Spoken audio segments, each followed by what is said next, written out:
Rabbi, you got a question? Oh, do I have a question?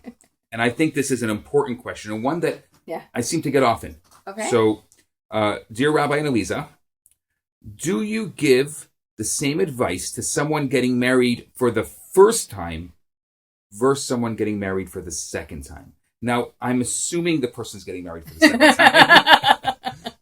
Right, that's why they're asking the question. Right, so I think we should focus on the second time. Okay, so the short answer is no, because they've been through an experience. The second time we're going to assume it could be divorced. It could be that they had a loss. There's many different reasons why people aren't together.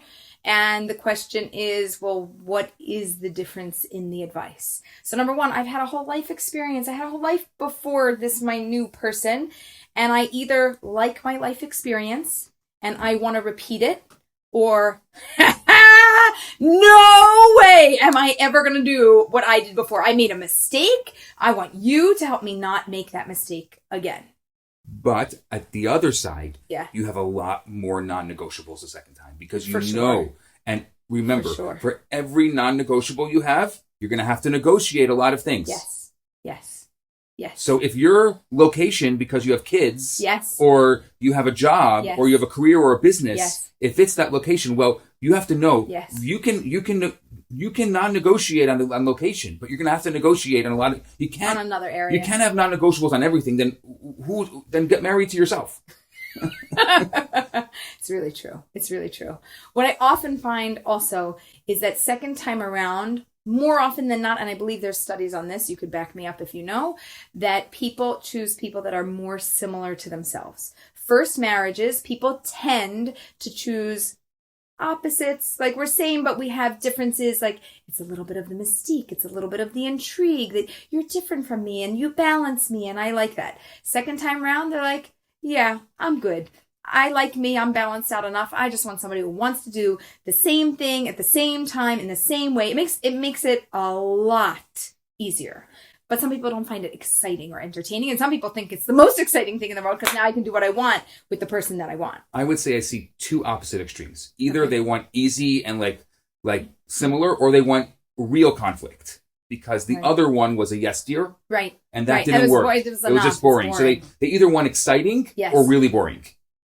Similar, kind of consistent, yeah, okay, easy boring going. Is the wrong word. Yeah, like consistent, easy going, in a flow, not a problem, not complicated. Where should we go to dinner? Oh, our favorite place, because we have a favorite place. Not that you eat vegetarian and I'm a carnivore. Okay, right? Like the people are just looking for things that they have in common because it just flows. It just moves. Two people that are more set in their ways. It's just the reality of life. Yes. Experience, life will do that to you, are going to need, I would say, generally less conflict. Right. So you need more similarities. Right. Like if you got to meet on a number of basic levels in order to say, okay, even because there will be conflicts.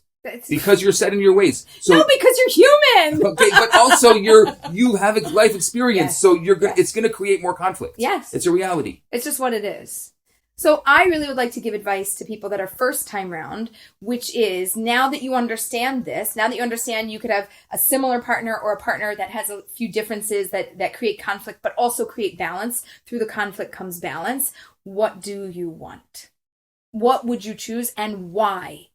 And how would that be really good for you moving forward? If you can answer those questions, then you don't have to learn it second time around. You can practice it first time around, and you can make a different informed decision with a lot more information. Because first time around, most people go with what they think they want or what they need or what they feel, but they don't go in with this conscious thinking and conscious dating.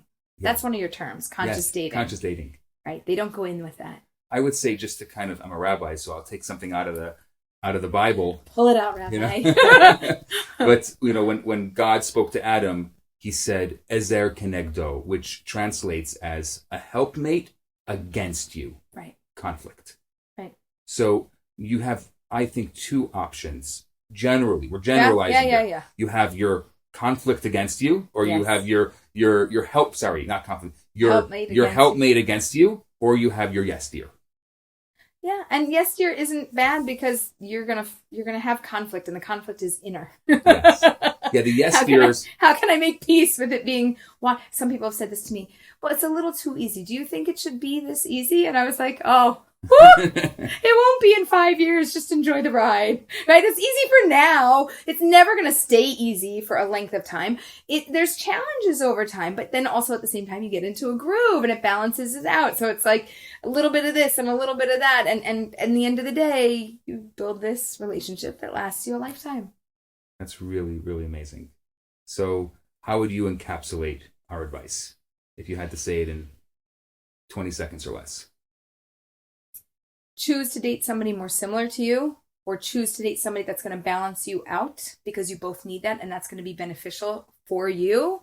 And know, based on your history and your past, what you think is going to benefit you long term in the future.